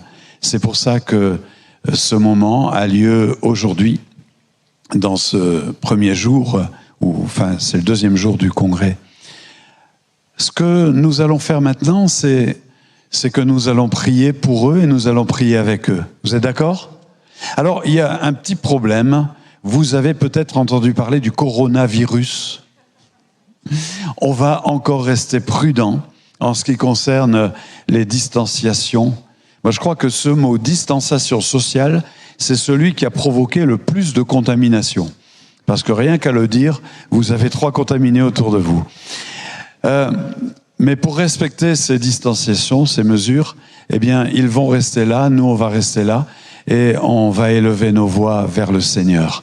Et nous allons prier, intercéder pour eux, pour leur ministère. La route est longue, elle n'est pas toujours facile, nous attendons le retour du Seigneur, mais le temps qu'il n'est pas revenu, eh bien, on est là sur la terre avec toutes les joies et toutes les peines. Et vous savez, dans le ministère, les joies, elles sont surdimensionnées. Et ça, c'est bien.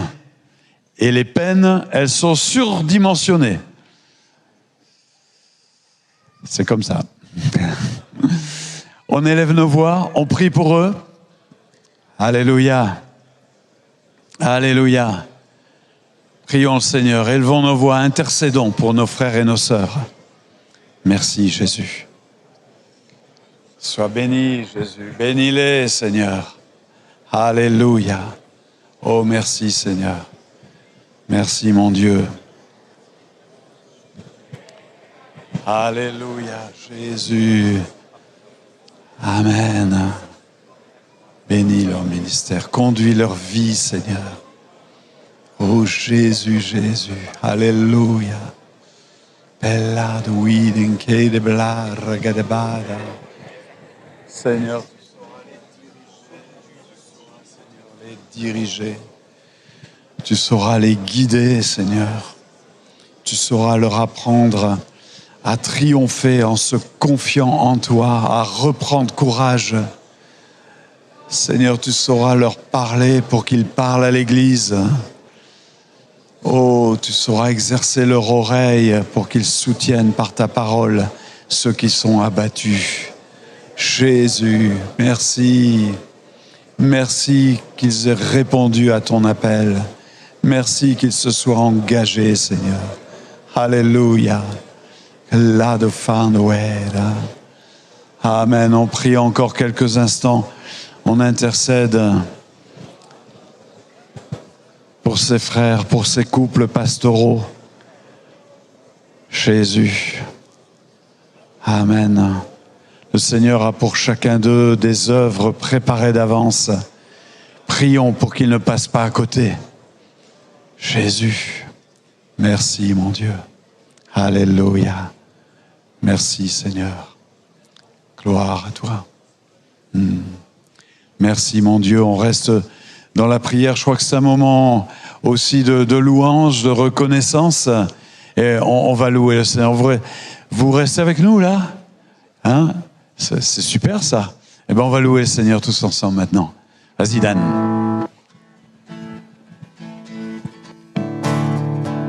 On va déclarer ensemble, Jésus, je te suivrai. Ça va tout le monde? On peut taper les mains?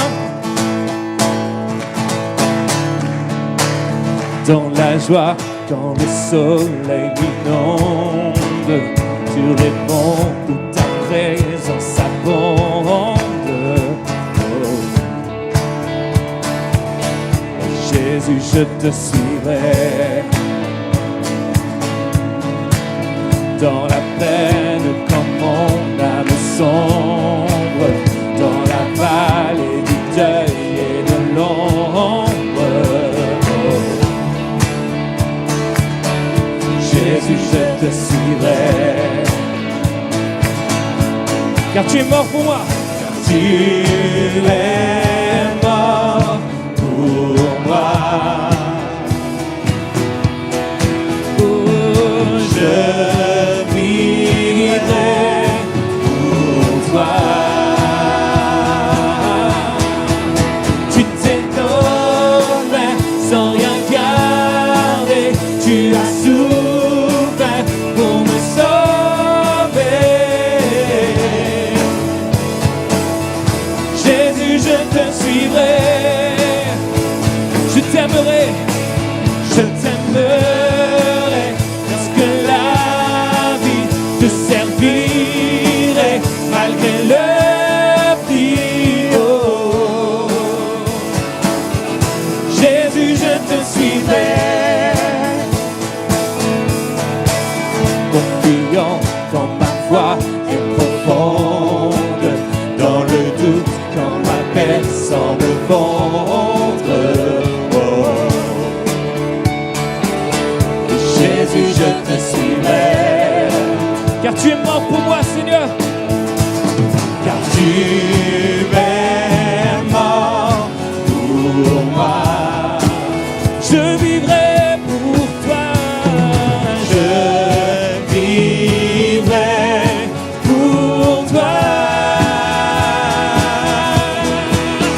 Amen.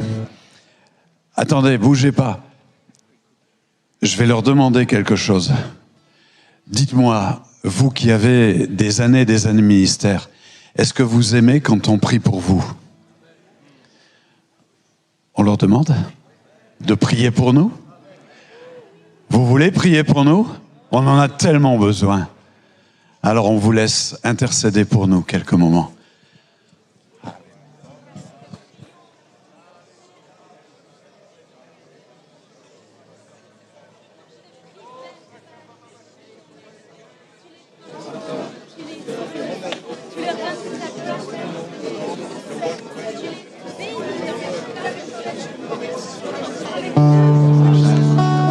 Amen, merci à vous. Et on continue à prier les uns pour les autres, toujours. Tu t'es offert sans rien garder. Tu as souffert pour me sauver. Et Jésus, je te suivrai. Je t'aimerai, je t'aimerai plus que la vie te servirai malgré le prix. Oh. Jésus, je te suivrai. On y va encore ensemble. Je t'ai offert sans rien garder. Tu as souffert pour me sauver.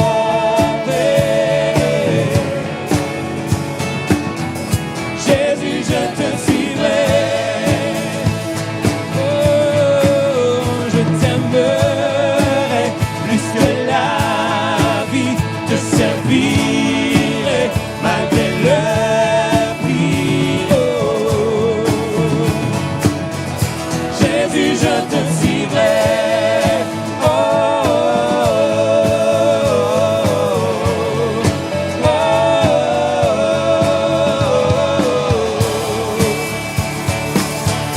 Jésus, je te suivrai. Oh,